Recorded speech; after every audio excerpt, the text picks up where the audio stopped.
De volta, e o nosso tema é depressão. Eu estou aqui também encantado com tudo que estou ouvindo das senhoras e nós vamos continuar agora. Eu quero fazer uma proposta que a gente, que eu vou apresentar aqui algumas perguntinhas, se Ok. vocês puderem ser mais objetivos, porque são muitas.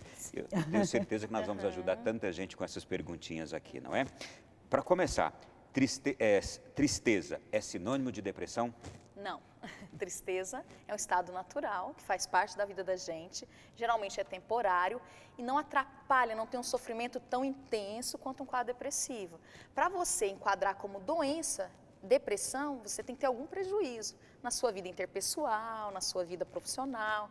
Então, o que dita para a gente é prejuízo. Tristeza, ela é mais momentânea e faz parte. Também não vamos eliminar a tristeza da nossa vida, gente. E precisa mesmo, a tristeza, muitos momentos de tristeza precisam ser vivenciados. Isso daí é saudável para o ser humano, né? É um sentimento como outro qualquer que a gente tem que passar por ele e aprender a trabalhar nossas tristezas, trabalhar o luto. Então já emendo justamente tristeza com a questão da morte. Pessoas que perdem alguém muito querido tendem a ter depressão ou a ter uma tristeza? E quando é que isso pode se tornar depressão e como lutar?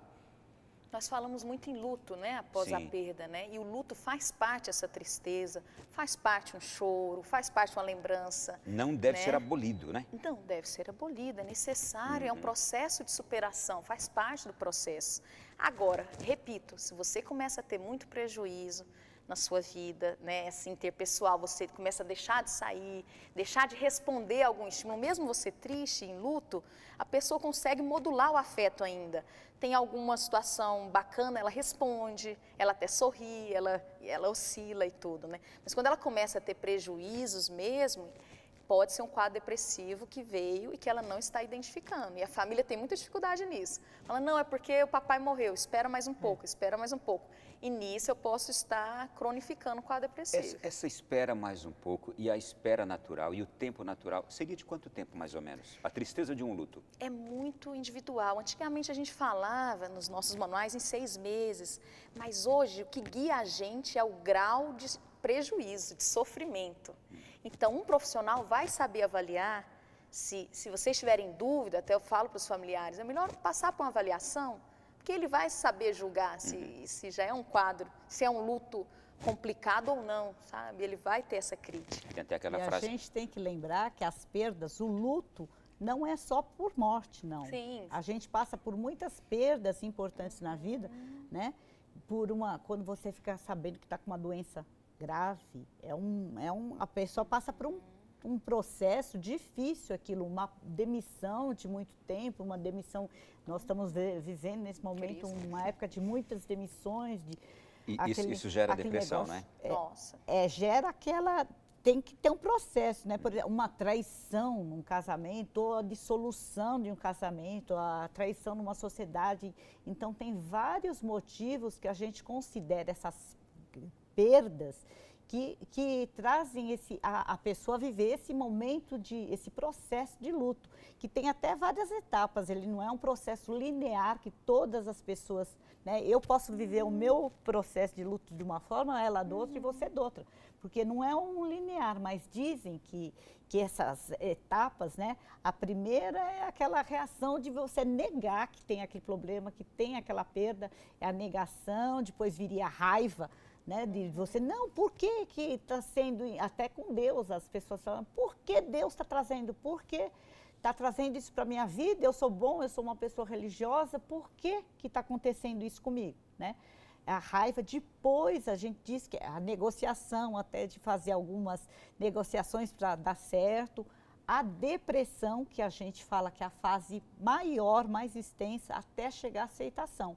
E nesse momento de depressão mesmo, que mais dura, a pessoa precisa, sim, conhecer, saber que ela está, que aquilo não é um momento, um processo normal de luto. A gente sempre fala que até 2 meses, 3 meses, e a pessoa volta à vida normal, que ela consegue chegar à aceitação. Ó, aquilo já perdeu, não tem mais jeito. E vamos, né, viver da melhor maneira possível. Quando a pessoa não consegue sair desse momento de depressão para aceitação, aí sim, realmente é mais complicado. Eu tenho aqui agora uma reportagem que a Ana Paula fez para nós e a gente vai acompanhar. É um quadro bem interessante para a gente analisar também. Olá, Ronaldo. Eu estou aqui na casa da Luíse. Ela teve depressão e vai contar um pouquinho pra gente a história dela. Luíse? Obrigada, viu, por receber a gente. Por nada. Entra. Eu tive uma depressão profunda. Quando a minha avó percebeu que eu estava com depressão, que realmente era algo muito sério, eu comecei um longo tratamento. Foram 4 anos e meio. Eu não quis mais ir para a faculdade. É o primeiro sintoma, eu não atendia nenhum telefone de amigo, de ninguém. Se as pessoas fossem na minha casa, eu me escondia dentro do banheiro, dentro do quarto, qualquer lugar onde até a pessoa ir embora, porque eu não queria conversar com ninguém. Para a pessoa que tem essa doença no nível que eu tive, é praticamente impossível ela ter a reação de procurar ajuda. Se fosse a minha família, talvez eu não estivesse mais aqui para contar essa história. É muito horrível. Não consigo ainda falar sobre isso. É muito bom a gente sempre estar se vigiando. Tem uma frase, orar e vigiar. E eu acho que eu me descuidei. Eu deixei de me vigiar. E hoje em dia eu tenho muito mais cautela quando eu sinto que eu estou muito quieta, ou eu estou meia introspectiva, ou tem alguma coisa que está diferente da minha forma de comportamento. Eu já ligo um alerta e procuro fazer alguma coisa que eu gosto. Ninguém está ali porque quer. Você está ali porque está doente. Depressão é uma doença. Depressão é uma doença, disse a Luíse. As senhoras gostariam de observar algo nesse depoimento? Sim, sim. Eu achei interessante essa frase dela, se não fosse minha família, eu- talvez eu não estaria aqui. Realmente. Porque muitas vezes a pessoa não percebe a gravidade como ela está, porque quando você entra num humor deprimido, uma nuvem, né? Você começa a ver tudo negativo e você acredita naquilo e vivencia aquilo de um jeito tão intenso. A vida realmente não vale a pena, a vida não tem prazer. E se não tem alguém para dar esse suporte, identificar, espera isso aqui não é você, isso não é real, assim, né? Essa ajuda precisa ser externa. Isto é, quando a pessoa está num quadro assim, tem que ser alguém de fora para ajudá-la, a família, no caso, né? Pois é, ela mesmo, ela já faz uma crítica, né? Achei tão interessante, vigiai, né? Depois que você, por isso que é muito importante a psicoeducação, a pessoa se conhecer, saber os sintomas de depressão, o profissional orientá-la, porque ela mesma já começa a identificar. Vários pacientes meus, que como a depressão ela pode ser, muito comum ser crônica, né? Então tem fases. Sim. Então já de início, se a gente pega no início, a chance de resposta é muito maior.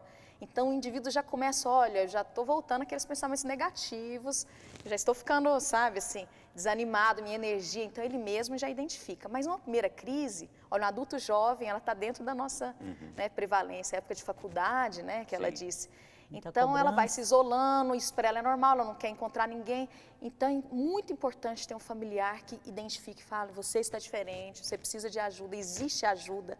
Porque nesse estado grave, a pessoa não vê saída. Não, quando chegou no estado em que ela chegou, tinha que ser alguém de fora para ajudar, ela não conseguia mais, né? Tinha que ser. E o que é importante é que a depressão, como a maioria das doenças psíquicas, ela afeta não só a pessoa, como os familiares também, né? Que estão ali sofrendo junto com a pessoa, que muitas vezes você vê a pessoa sofrendo, vê que aquilo não é o natural dela, quer ajudar, mas aí também tem que ter muito cuidado para não ajudar por amor, até da maneira errada.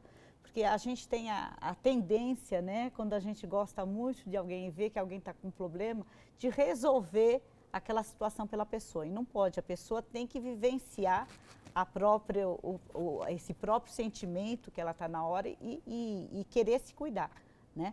Porque não dá para você se cuidar pela pessoa, por mais que... E sem julgamentos, sem julgar, sem menosprezar a dor que a pessoa está sentindo, porque aquilo é real para ela. Então, mesmo que para os outros pareça uma coisa pouca, para a pessoa é muito sofrido. Deixa eu entrar no outro assunto que é doloroso, mas eu preciso perguntar. Quando é que a depressão pode levar alguém ao suicídio? E, lamentavelmente, não são raros os casos, né? De forma alguma. Tem muitos. De forma alguma. O pensamento suicida faz parte, é sintoma da depressão. E aí você pode ter uma ideação suicida, você pode ter um plano suicida. Então é muito frequente, é muito triste e a gente tem que ficar de olho, porque é evitável se a gente faz esse tratamento adequado, sabe? Evitável mesmo, então a morte é evitável. Imagina isso, né, para os familiares. A gente diz, né, a sanidade para loucura, para esse momento, esse surto da pessoa fazer atentar contra a própria vida, é um fiozinho, né? É aquela coisa, se a pessoa, porque o que acontece muitas vezes na prática? A pessoa está até sob tratamento, está tomando medicação, mas aí a pessoa tem aquela melhora súbita, né? Fica tomando a medicação um tempo e, melhorei, não preciso mais. Ela sozinha, isso é um risco altíssimo, a pessoa sozinha suspende a medicação, fala, eu não preciso mais do médico, eu não preciso voltar mais na terapia, vou se dar alta sozinha na terapia, fala, eu não preciso mais da minha psiquiatra, porque agora eu estou bem. Só que aí começa aqueles problemas que ela estava lá, daquele nível de neurotransmissores, tudo aquilo começa a agravar. Tá? E a pessoa, aparentemente, ela está bem, mas eu conheço vários e vários casos da pessoa aí está bem, tomando café da manhã, de repente foi na sacada e se jogou. Sim, eu queria chegar justamente aí, porque um caso como aquele da Luíse, que a gente viu agora, foi perceptível. Todo mundo via, imagina a família, as pessoas com quem ela convivia, se percebeu o abatimento da enfermidade sobre ela. Mas há casos também de depressão em que não se percebe, a pessoa vive como que numa normalidade, mas está vivendo aquela depressão e que está também numa iminência, por exemplo, de cometer um ato como este? A pessoa mascara em outras coisas, através do álcool, através de drogas, através até dos próprios comportamentos, ela fica com uma tendência maior de ir para esse lado de uma vida até, de repente, mais desregrada, como compensações, é a própria compulsão alimentar que ela estava falando. Veio vazio, aquele vazio, não tem mais nada de prazeroso na minha vida, né? A minha vida está opaca, até porque aí você vai pondo outras coisas de fora para dentro. Sim, e mesmo essas pessoas que se defendem, que não assumem, que podem fraquejar, então elas podem estar num quadro grave, depressivo. E se for uma pessoa com tendência impulsiva, né, que às vezes o suicídio é um segundo, é um momento, é um pensamento que invade, né, muito rápido, né? Agora, importante, essas pessoas, existe um estudo muito forte, assim, para nós psiquiatras, a gente ficou impactado, essas pessoas que se matam, a maioria procura ajuda antes de se matar, a maioria, seja para um familiar, seja para um profissional. Então, a gente tem que tomar muito cuidado. Mais 70% procura, fala sobre isso. Existe um ditado popular que é assim, quem ameaça não comete suicídio, quem fala de suicídio não comete. Pelo contrário, hoje mais do que a gente sabe que algum pensamento de morte com algum amigo, a pessoa falou antes de cometer suicídio. E isso é importante a gente saber, então, em atenção, é importante sabermos disso. A pessoa dá sinais, pede ajuda, mesmo que seja de uma forma sutil. Sim, sim. Não é? Principalmente crianças e adolescentes, elas estão pedindo, muitas vezes elas se envolvem com drogas, com álcool, tudo, para chamar a atenção. Gente, eu estou aqui, pelo amor de Deus, me ajuda.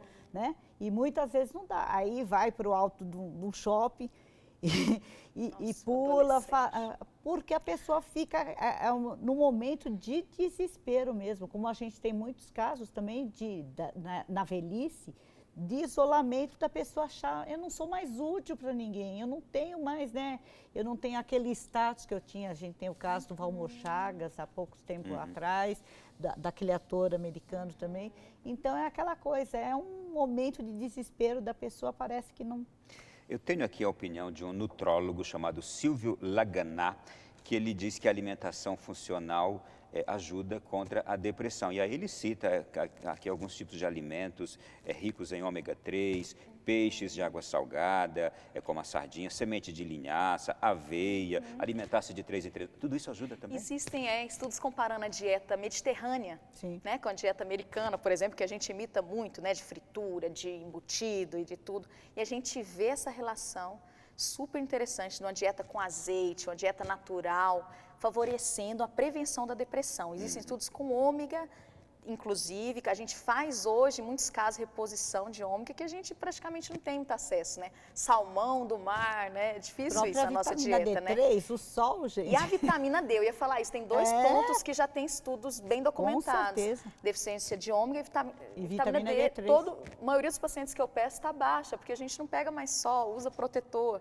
E ela é super importante como neuroproteção cerebral. Existe até um tipo de depressão que é de países, de lugares que não tem sol. Naqueles períodos sem sol, a pessoa fica encolhidinha. Eu faria 3 programas com as senhoras aqui hoje, mas um já acabou.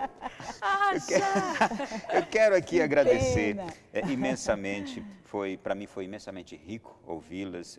Confesso que eu vi coisas aqui interessantíssimas pela primeira vez. Muito obrigado mesmo. Tenho certeza que foi também uma riqueza para as pessoas de casa. Obrigado, doutora Maria Cecília. Muito obrigada. Eu, assim, participar dessa divulgação, sabe? A gente sabe a repercussão que dá no dia a dia quando a pessoa procura o programa de vocês. Eu queria só parabenizar e que venham outros programas, sim, estou disponível. Vamos fazer. Aninha, Ana Paula, por favor, programe outro, prepare outro. Também, doutora Beth Maria. Para mim também foi um prazer estar aqui compartilhando conhecimento com a doutora. E é muito importante, o que é mais importante é a prevenção, é a qualidade de vida, os hábitos de vida da gente. A gente tem que estar muito atento, como a entrevistada falou, a gente tem que estar muito atento para o que a gente está fazendo na nossa vida. A gente está plantando e a gente vai colher lá na frente. Então é importantíssimo a gente cuidar da nossa alimentação, atividade física, né? Todo o nível, a serotonina, a gente consegue através da atividade física. Então é se cuidar. Obrigado. E você que nos acompanhou, pode rever este programa, pode oferecê-lo a outras pessoas entrando na nossa página no YouTube, Além da Notícia, também na nossa página alemdanoticia.net, mas multiplique este programa de hoje. A partir de amanhã, quando você tiver acesso na internet, multiplique. Tenho certeza, vai salvar muitas vidas. Muito obrigado. Até semana que vem, se Deus quiser, em outro Além da Notícia. Boa noite, bom sono e até lá.